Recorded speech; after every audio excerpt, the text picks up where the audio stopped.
Good morning dear students. आज की इस वीडियो लेक्चर में हम लोग बेसिकली डिस्कस करेंगे चैप्टर नंबर 19 जो कि ह्यूमन फिजियोलॉजी का 4th चैप्टर है और जिसका नाम excretory product and their eliminations है। उससे पहले स्टार्ट करने से मैं आपको एक बात बताना चाहता हूं कि हमारे बॉडी फ्लूइड्स के जितने भी प्रोबेबिलिटी वाले क्वेश्चंस होने थे वो मैंने सारे कवर कर दिए हैं। कुछ क्वेश्चंस मैंने आपसे पूछ लिया, कुछ क्वेश्चंस मैंने खुद बता दिया। इवन जो बच्चे अच्छे तरीके से मैकेनिज्म को नहीं समझे हों वो कार्डियक साइकिल के मैकेनिज्म को बहुत अच्छे तरीके से और बहुत बेहतरीन तरीके से बार बार वीडियो को रिवाइंड करके प्ले करें और बार बार उसे जब तक समझ में ना आए तब तक उस वीडियो को ऑब्जर्व करें। आज के इस वीडियो लेक्चर में हम लोग स्टार्ट करते हैं एक्सक्रीशंस। एक्सक्रीशन होता क्या है? एक्सक्रीशन एक्चुअल में ये रिमूवल होता है मेटाबॉलिक वेस्ट का, जो कहां से? फ्रॉम द बॉडी से। बॉडी में दो टाइप के वेस्ट होते हैं। पहला डाइजेस्टिव वेस्ट होता है, यानी जो फूड स्टफ्स को हम लोग खाते हैं वो चीज बेसिकली एलिमेंट्री कैनाल से होता हुआ हमारे बॉडी से एनएस से इजेस्ट आउट हो जाता है। जबकि एक्सक्रीशन जो होता है वो हमारा क्या है? बॉडी का मेटाबॉलिक वेस्ट है। मतलब कि सेल बेसिकली क्या कर रहे होते हैं? सेल आपस में काम कर रहे होते हैं जिसमें कि बहुत सारे, आप जानते हो, कैटाबॉलिक साथ साथ एनाबॉलिक बहुत सारे एसेंशियल एमिनो एसिड का बिल्डअप होता है, ब्रेकअप होता है, ब्रेकडाउन होता है, ताकि डिफरेंट डिफरेंट प्रोडक्ट्स का इस्तेमाल कर सके। जो उससे वेस्ट प्रोडक्ट जनरेट होता है उस चीज का removal from the body excretion कहलाता है। अब कौन कौन से पैरामीटर पे जस्ट आपको सोचना है कि इजेशन और एक्सक्रीशन कौन कौन से पैरामीटर से बिल्कुल डिफरेंट होते हैं। अब चलते हैं अपन एक्सक्रीटरी वेस्ट से पे। एक्सक्रीटरी वेस्ट होता क्या है?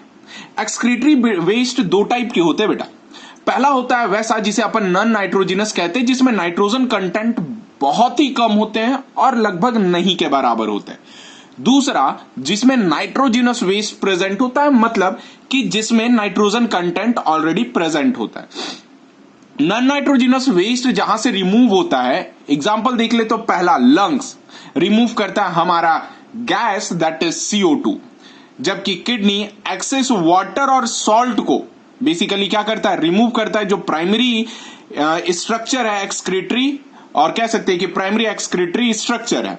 नेक्स्ट स्किन के एग्जांपल आप देख लो तो स्वेटिंग वगैरह होने के चांसेस स्किन से ज्यादा रहते हैं और कहीं ना कहीं वो एक्सेस सोडियम, क्लोरीन ये सब का बॉडी से बाहर निकालता है। That is the non nitrogenous waste. अब बात करते हैं नाइट्रोजिनस वेस्ट है क्या बेटा?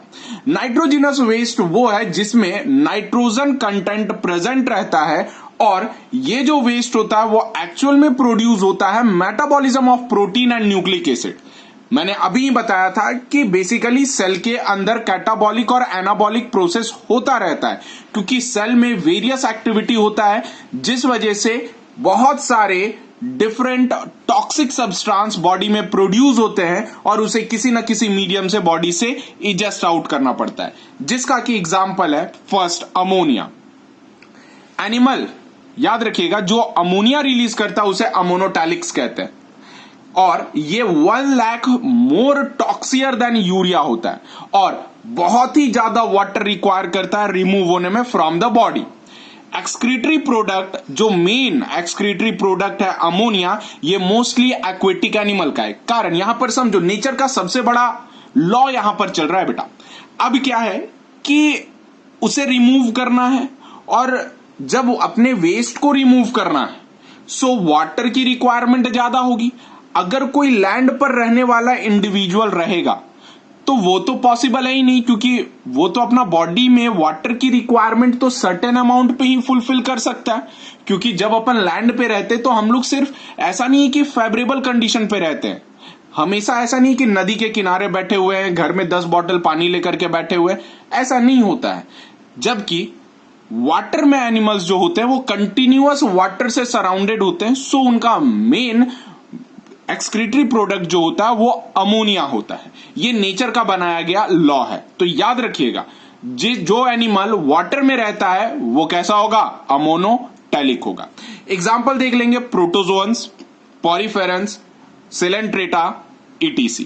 याद रखिएगा जैसे फिशेस फिशेस क्या करता है, रिलीज करता है अमोनिया, वो भी किस फॉर्म पे, अमोनियम आयन के फॉर्म पे। और यही अमोनियम आयन बेसिकली क्या करता है, गिल्स से वाटर में ऑटोमेटिक बाहर चला जाता है। और यहां पर फिशेस में किडनी का जो रोल होता है वो माइनर रोल होता है, जिसे अपन होम्योस्टैसिस, ऑस्मोलरिटी मेंटेन करने के लिए कह सकते हैं कि फिशेस उसमें किडनी का रोल लेता है। नेक्स्ट है दैट इज द यूरिया, यानी वैसे एनिमल जो यूरिया रिलीज करते हैं they are commonly known as the ureotelics. Next, urea जो होता है बेटा वो काफी लेस टॉक्सिक होता है और require less water to eliminate. मतलब ऐसा कि हाँ भाई एनिमल्स जो हैं वो कर सकते हैं, क्योंकि एनिमल ऐसे भी पानी मिनिमम पीते हैं, कम ही। अगर एक्सट्रीम कंडीशन की बात ना करे तब, कैमल की मैं बात नहीं कर रहा हूं। कैमल अपने बिहेवियर में एक्लेमेटाइजेशन शो करता है, यानी सराउंडिंग से कोप अप करने की कैपेबिलिटी उसके पास प्रेजेंट होती है। Next, most of the amphibious animals have urea major excretory product, जबकि cartilage, fishes, marine, amphibians, reptile में खास करके टर्टल और ऑल मैमल्स कैसे होते हैं, यूरिया रिलीज करते हैं। नेक्स्ट, अब बात करते हैं यूरिक एसिड के बारे में। एनिमल जो रिलीज करते हैं uric acid they are commonly known as the uricotelics, less soluble होते हैं वाटर पे, यानी ये सॉलिड फॉर्म पे ही स्टोर हो सकते हैं। सॉलिड फॉर्म से अपन क्या कर सकते हैं, इसे इजेस्ट कर सकते हैं। जैसे आप अक्सर देखे होंगे पिलेट्स ऑफ लिजार्ड्स, दूसरा आप देखे होंगे पिलेट्स ऑफ बर्ड्स, वो सब कैसे होते हैं, सॉलिड फॉर्म पे होते हैं। और याद रखिएगा, removal from the body without require of water, जैसे example insects, land snail, lizard and birds. अब आपसे एक सिंपल सा क्वेश्चन है, अब आपको फाइंड आउट करना है कि सार्क और क्रोकोडाइल में कौन यूरियोटैलिक है, कौन अमोनोटैलिक है, कौन यूरिकोटैलिक है। ये आप फाइंड आउट करके मेरे कमेंट बॉक्स में इसका आंसर ड्रॉप करें। और बहुत सारे स्टूडेंट बहुत अच्छे कमेंट कर रहे हैं, मैं उन्हें अप्रिसिएट करता हूं कि एटलीस्ट वो वीडियो देखते हैं, साथ साथ वो वीडियो को बेसिकली बार बार और अच्छे तरीके से अपने आंसर को मॉडिफाई करते हैं। और आपसे एक सिंपल सी भी रिक्वेस्ट है कि आप अपने लैंग्वेज में आंसर लिखा करें, शायद लिखते वक्त कुछ क्लैरिटी आपको समझ में आए, कंटेंट को अच्छे तरीके से पढ़े देन, वरना मुझे दूसरा इवेंट अपनाना पड़ेगा, क्रॉस क्वेश्चनिंग कर लूंगा मैं। नेक्स्ट चीज दैट इज, अब जितने भी वेस्ट प्रोडक्ट्स मैं बताने जा रहा हूं ये काफी इंपॉर्टेंट है, ध्यान रखिएगा from the NEET point of view. 4th number पे आता है दैट इज एलेंटॉइस। एलेंटॉइस है क्या, प्रेजेंट होता है नॉन प्राइमेट्स में और एब्सेंट होता है ह्यूमन में, और ये फॉर्म किससे होता है, यूरिक एसिड से। नेक्स्ट आता है that is hippuric acid. Hippuric acid present होता है सारे मैमल्स में और फॉर्म करता है बेंजोइक एसिड से। नेक्स्ट है ऑर्निथ्यूरिक एसिड। ऑर्निथ्यूरिक एसिड, याद है ना word ornitho, term basically bird से लिया गया है, एक्सक्रीटरी प्रोडक्ट है बर्ड्स का, फॉर्म ये भी होता है by the help of benzoic acid. Next आता है that is TMO, trimethyl amine oxide, ये एक्सक्रीटरी प्रोडक्ट है मैराइन बोनी फिशेस का बेटा। नेक्स्ट है ग्वानिन, बहुत बार पूछा गया क्वेश्चन है ये ग्वानिन, ये एक्सक्रीटरी प्रोडक्ट किसका है, एरेक्निडा का, दैट इज द स्पाइडर का, ध्यान रखिएगा। नेक्स्ट दैट इज 9th, जिसे अपन क्रेटिनिन कहते हैं। ये बेसिकली क्या है, ये एक कह सकते हैं कि हमारी लीवर में फॉर्म करता है फ्रॉम द क्रेटिनिन फॉस्फेट, और ये जो क्रेटिनिन फॉस्फेट है ये एनर्जी रिच कंपाउंड है स्केलेटल मसल्स का। स्केलेटल मसल्स वो मसल्स कहलाते हैं जो हमारे बोन्स के ऊपर रहते हैं और जो हमारे बॉडी का कंडक्टेड मूवमेंट करवाने में सबसे ज्यादा इंपॉर्टेंट रोल प्ले करते हैं, उसे अपन स्केलेटल मसल्स कहते हैं। याद रखिएगा इस जगह पर कि ये जो क्रेटिन फॉस्फेट है ये बहुत ही रिच एनर्जी सोर्स है जो बॉडी का मेटाबॉलिज्म इंक्रीज करता है, प्लस बॉडी की फिजियोलॉजिकल इवेंट्स को भी फास्ट कर सकता है। यानी अगर कोई एथलीट क्रेटिनिन फॉस्फेट का इस्तेमाल कर ले तो उसके परफॉर्मेंस को बढ़ाया जा सकता है, क्योंकि ये एनर्जी रिच कंपाउंड है, वो भी किसका, स्केलेटल मसल्स का। Next that is normal amount human urine में 1.5 mg पर 100 ml ऑफ यूरिन होता है, लेकिन अगर इन केस इससे बढ़ जाए तब ये उसी समय इंक्रीज करेगा जब इंटरनल कुछ ना कुछ डैमेज हुआ होगा, इंटरनल मसल्स डैमेज हुआ होगा। सेम चीज प्रैक्टिकल डॉक्टर भी इसका इस्तेमाल करते हैं। डॉक्टर क्या करते हैं बच्चे कि अगर कोई बंदा एक्सीडेंट करके आया, बाहर कोई फिजिकल इंपैक्ट नहीं पड़ा बॉडी पर, कोई कट्स वगैरह नहीं है, लेकिन तो पर भी वो पर्सन डॉक्टर को क्लेम करता है कि सर मुझे काफी ज्यादा पेन है, इंटरनल बॉडी में बहुत ज्यादा पेन होती है। सो वो उस समय क्या करेगा, क्रेटिनिन फॉस्फेट का लेवल को चेक करवा लेगा। अगर क्रेटिनिन फॉस्फेट का लेवल इससे बढ़ा हुआ मिल गया, तब वो सीधे समझ जाएगा कि कहीं ना कहीं इस बंदे को इंटरनल इंजरी है, और जब ये इंजरी उसे फाइंड आउट हो जाएगा, देन वो हीलिंग के मेडिसिन वगैरह उसे रिकमेंड करेगा। Next, during muscles injury it increases. Next आता है that is bile pigment. Bile pigment के बारे में आप जानते हो बहुत ही अच्छे तरीके से कि ये लीवर में फॉर्म होता है, और कहां से होता है, from the heme compound of the haemoglobin. जबकि मेजर बाइल पिगमेंट जो होता है वो कौन है, बिलीरुबिन है, और बिलीरुबिन बहुत ही ज्यादा टॉक्सिक होता है। अगर ये इंक्रीज हो जाए ब्लड में या फिर बॉडी में, देन उस चीज को अपन क्या कहेंगे, जॉन्डिस, जिस चीज का कॉमन नेम है पीलिया। नेक्स्ट, अब हम लोग जो डिस्कस करने जा रहे हैं वो है यूरिया फॉर्मेशन। यानी यहां तक जितने भी एसेंशियल प्रोडक्ट्स थे हमारे बॉडी के एक्सक्रीटरी प्रोडक्ट, उसके बारे में मैंने डिस्कस कर दिया। इससे बाहर क्वेश्चंस नहीं पूछे जाते हैं। इसके बाहर भी बहुत सारे कंटेंट हैं, लेकिन वो मैंने आपको नहीं बताया है, क्योंकि according to the NEET point of view और according to the NEET examination, बेटा इतना ही आपके लिए बेनिफिशियल है। और इससे प्लस आप पढ़ते हो, किसी दूसरे बुक का रेफरेंस लेते हो, तो देन आपको स्टोरिंग कैपेसिटी अपनी डिफाइन कर लेनी होगी। नेक्स्ट, अब अपन डिस्कस करते हैं यूरिया फॉर्मेशंस। यूरिया फॉर्मेशन है क्या? एक्चुअल में जिस इवेंट से और जिस प्रोसेस से हमारे बॉडी में यूरिया का फॉर्मेशन होता है, उस चीज को अपन यूरिया फॉर्मेशन कहते हैं। यानी एक्चुअल में यूरिया जो प्रोड्यूस होता है वो तो लीवर में होता है थ्रू क्रैब हैंसलेट साइकिल, जिसे ऑर्निथिन साइकिल भी कहते हैं। साइंटिस्ट थे क्रैब और हैंसलेट्स, और जबकि ये cycle ornithine basically amino acid के नाम पर रखा गया। नेक्स्ट, लीवर में 3 इंपॉर्टेंट एमिनो एसिड होते हैं, that is arginine, ornithine and citrulline, जो कि बेनिफिशियल होते हैं यूरिया फॉर्मेशंस के लिए। आपको शायद क्लियर हो रहा होगा कि इसका नाम ऑर्निथिन साइकिल क्यों कहते हैं। और याद रखिएगा, लीवर में basically arginase enzyme already present होता है, जो यूरिया सिंथेसिस में काफी ज्यादा इंपॉर्टेंट रोल प्ले करता है। अब अपन इसके साइक्लिक इवेंट को डिस्कस करेंगे। अब यहां पर हम लोग डिस्कस करने जा रहे हैं क्रैब हैंसलेट साइकिल और ऑर्निथिन साइकिल। आप जरा देखोगे तो यहां पर डायग्राम एक सर्कुलर और साइक्लिक मैनर पे मैंने क्या किया है, इसे ड्रॉ किया है। आप जरा देखो, यहां पर आपको शायद डायग्राम पूरा आई होप विजिबल हो। आर्जिनिन, ऑर्निथिन, सिट्रुलिन, और इसके नीचे कार्बोमाइल कंपाउंड जो है वो प्रेजेंट है। अब अपन 1 बाय 1 करके डिस्कस करते हैं। इसमें ये ऑर्निथिन साइकिल में 2 रीजन रिक्वायर होता है हिपेटोसाइट्स का। पहला उसका साइटोप्लाज्म, दूसरा उसका माइटोकॉन्ड्रिया। अब जरा देखेंगे, ये पूरे इवेंट 3 एमिनो एसिड के वजह से लीड करते हैं, आर्जिनिन, ऑर्निथिन और सिट्रुलिन। अब अपन नीचे देखेंगे, that is started from the ornithine.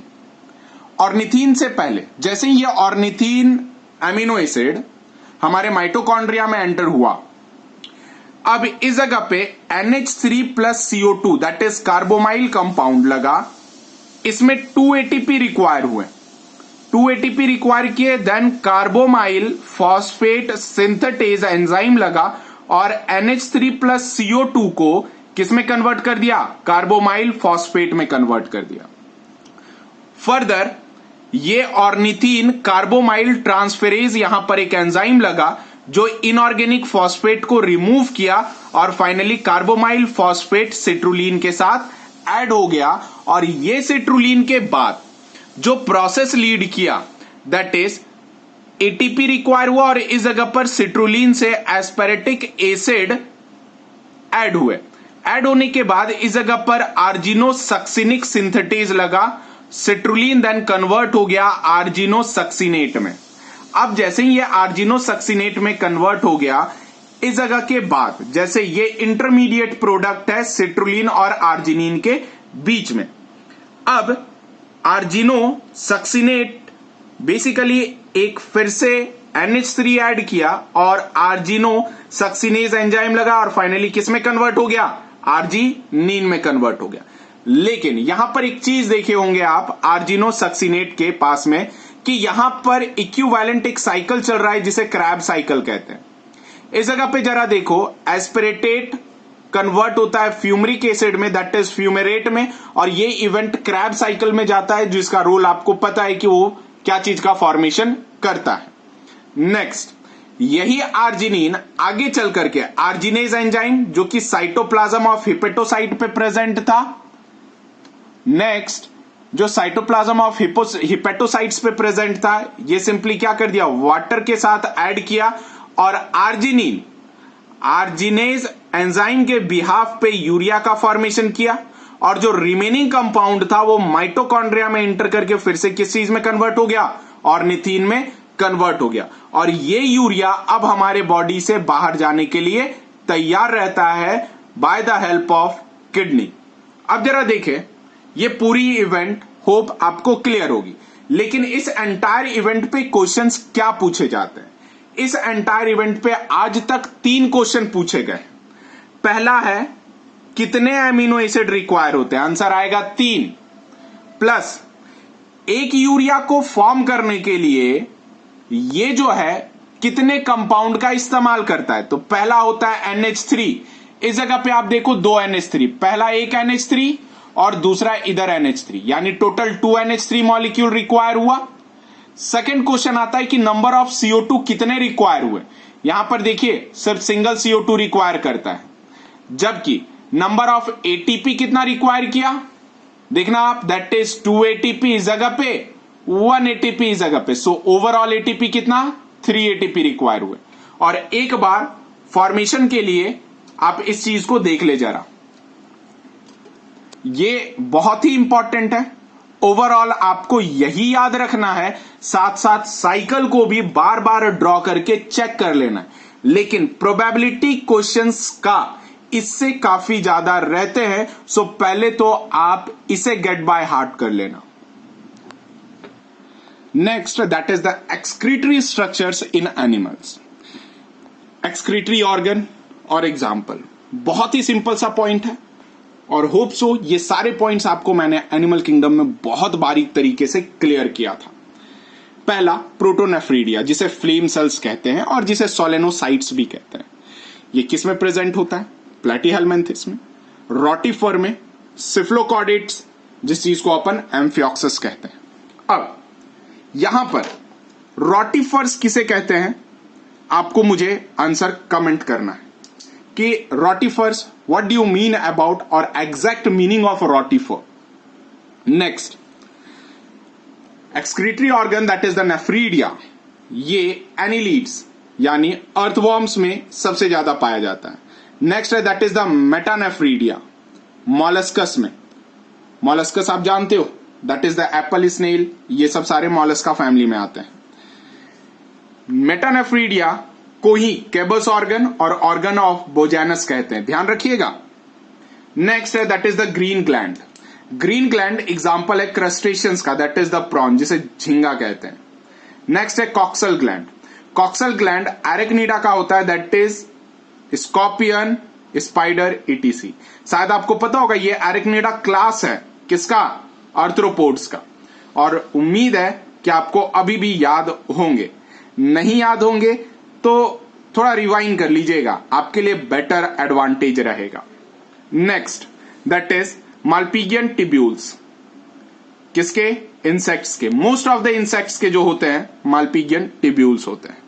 Next आता है दैट इज नेफ्रोसाइट्स। नेफ्रोसाइट्स एकिनोडर्मेटास का होता है, यानी एकिनोडर्म्स के होते हैं। यहां पर कुछ लोग ऐसे भी कह सकते हैं कि यार एकिनोडर्मेटा के पास तो कोई भी एक्सक्रीटरी स्ट्रक्चर प्रेजेंट नहीं होता है। बिल्कुल सही बोल रहे हो आप, मैं भी सही बोल रहा हूं, मैं भी गलत नहीं बोल रहा हूं। जबकि ये नेफ्रोसाइट्स उसके एमेबॉइड सेल्स होते हैं। ये एमेबॉइड सेल्स ही बेसिकली इन्वॉल्व होते हैं एक्सक्रीशन में, और जबकि एक्सक्रीटरी स्ट्रक्चर एकिनोडर्मेटाज में एब्सेंट होता है। Next, that is the kidney. Kidney सारे वर्टिब्रेट्स में प्रेजेंट होता है। अब जितने लोग ये वीडियो देख रहे हैं, अब वो क्या करेंगे कि अब वो सिंपली प्रिपेयर करेंगे कि किडनी का फॉर्मेशन कैसे हुआ, किडनी किस किस टाइप के किडनी बने। यानी मैं ऑलरेडी आपको एनिमल किंगडम में बता चुका हूं कि किडनी को डेवलप करने के पीछे कौन सा ऑर्गन रेस्पॉन्सिबल था, क्या रेस्पॉन्सिबल था, XYZ सब कुछ। सो आप अच्छे तरीके से किडनी के बारे में पढ़ करके रेडी रहें। अब अपन नेक्स्ट वीडियो में डिस्कस करेंगे अबाउट द किडनी। सो आज के लिए यहीं तक, मिलते हैं अब अपने नेक्स्ट यूट्यूब लेक्चर में। लेकिन हाँ, लास्ट लेक्चर का एक क्वेश्चन शायद पूछा गया था, that is what do you mean about the vasorum. So मैं उसका आंसर आपको क्लियर कर दूं। बहुत सारे स्टूडेंट उस पर भी कमेंट किए और मैं उन लोगों का बहुत तहे दिल से थैंक यू कर रहा हूं कि आप क्वेश्चंस को समझते हो, रिप्लाई करते हो, और मैं चाहता हूं कि इसमें most of the student involve हो। एटलीस्ट मुझे पर्सनली फील हो कि कितने बच्चे वीडियोस को बहुत अच्छे तरीके से देख रहे हैं। सो वैसोवैसरम ये वो है, ये बेसिकली कह सकते हैं ये कैपिलरीज है। यानी ये वैसे कैपिलरीज होते हैं जो लार्ज आर्टरीज और वेन्स को ब्लड सप्लाई करते हैं। क्यों? क्योंकि आपको पता होना चाहिए आर्टरीज और वेन्स में ट्यूनिका मीडिया जो लेयर होता है वो बेसिकली स्मूथ मसल्स का होता है, और मसल्स में कंटिन्यूअस ब्लड सप्लाई की रिक्वायरमेंट बनी रहती है। That's why vasa vasorum is the capillaries which transport the blood to the longer arteries or larger arteries and veins. So, thank you for watching. Stay safe, stay healthy.